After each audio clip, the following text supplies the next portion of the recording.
Hello, everybody, and welcome to the Bringing Dreams and Miracles Together podcast for Family Source Consultants. My name is Nikki Renslow, Senior Program Director, and today I'm with Adriana Caro, who is a licensed professional counselor who specializes in third-party reproduction.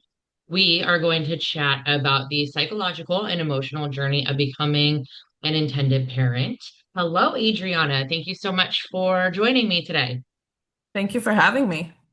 Absolutely. I love chatting with you. I feel like you just have so much experience in this realm with the emotions and being able to give that advice. So I'm really looking forward to this conversation today. Thank you. Me too. Awesome.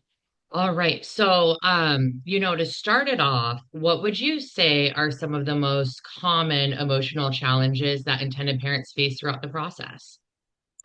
Yeah, some of the most common challenges that I hear from my meetings with my intended parents is that they face kind of like a loss of locus of control, we call it in the surrogacy journey. So, locus of control is how a person views things or events that they cannot control. So, for example, our bodies not being able to do what it is intended to do, or illnesses that may prevent the ability to carry or conceive pregnancy.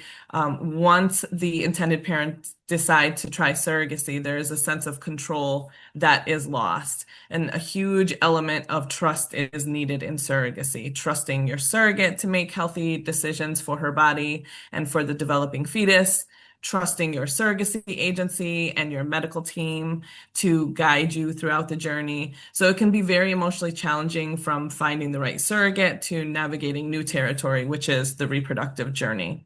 And another emotional challenge that intended parents face, they communicate this to me frequently, is allowing themselves to feel those uncomfortable feelings, such as grief, grieving their losses up until this point, whether it is miscarriages, inability to conceive on their own, conflicted feelings regarding using an egg donor or a sperm donor.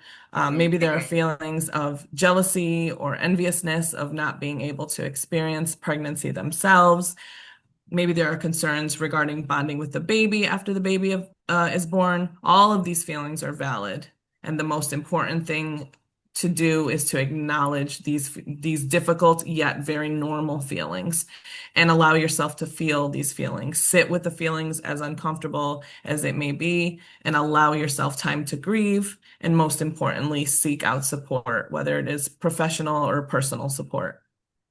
Yeah, I completely agree 1,000%, right? And a lot of times during the match meetings, we're explaining to surrogates, like by the time intended parents have gotten this far, they have gone through, potentially that emotional loss, right? And they've had to go through, maybe they've done the IVF themselves with the clinic and then the creation of the embryos, or, our same-sex couples, or parents finding that egg donor and those sperm donors. And it's been such a long process. And then you have that wait to get to your surrogate, right? And so you get to that match meeting and it's like, okay, we can breathe, but you still have that kind of heightened sense of emotion and stress, right? So that's why I'm always like, Absolutely. we're going to talk to the mental health professionals, just make sure that surrogates are ready to move forward, intended parents are ready to move forward, and that everyone's on the same page and we got you, right?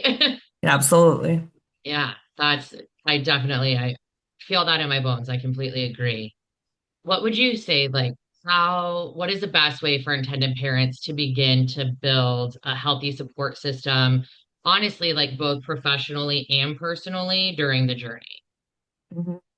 Yeah, intended parents can build a healthy support system by first identifying what their need for support is, what support looks like for them. Support can vary from person to person.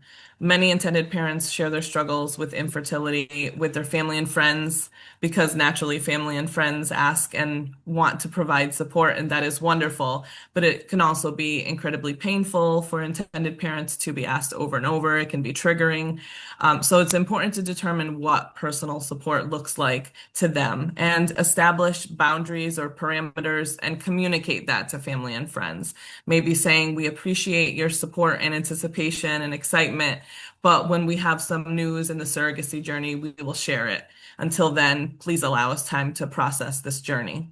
Yeah. And that's on a personal level. On a professional level, support can also look like seeking out that professional support, like individual counseling, couples counseling, just to help process any feelings we mentioned earlier, individually or as a couple.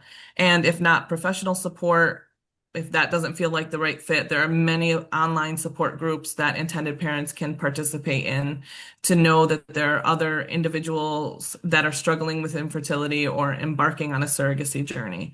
Even if they are not an active participant, if that is not something they're comfortable with, they can participate passively. They can ask questions or comment anonymously. Sometimes just reading or hearing of others going through the same thing can be incredibly validating and supportive.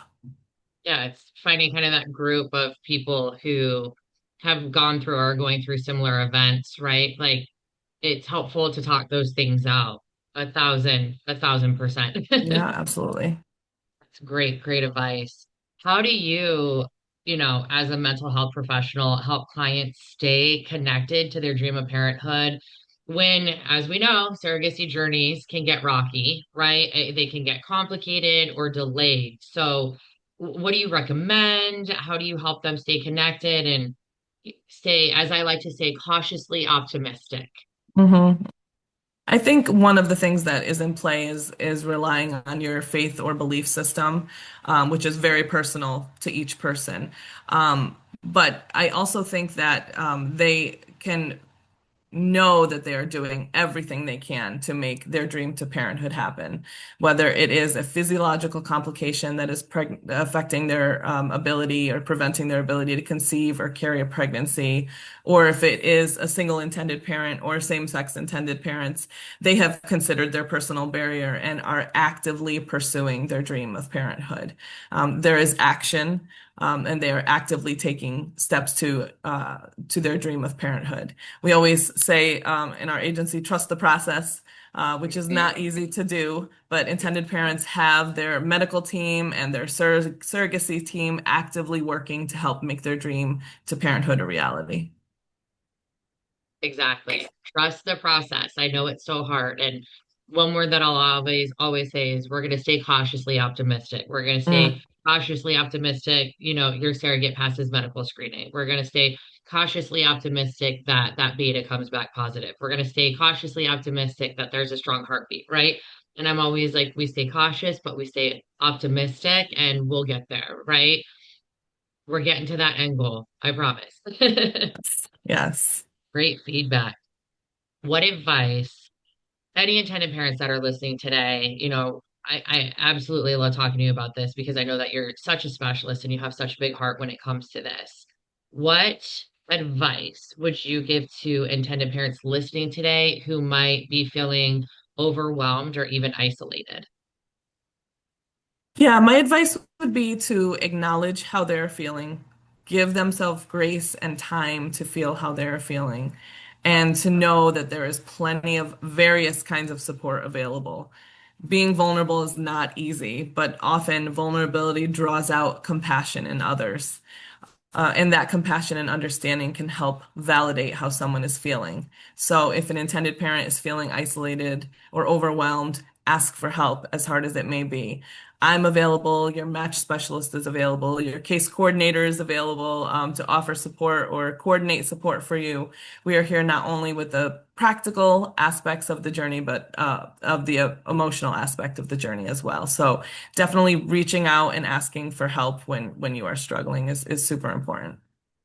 Absolutely. I couldn't agree more. You have all the support in the world and we're definitely here for you. So thank you for giving this advice and having this conversation with me. And it's always such a joy getting able to chat to you. And, I think that a lot of intended parents will find this helpful. And I appreciate you, Adriana.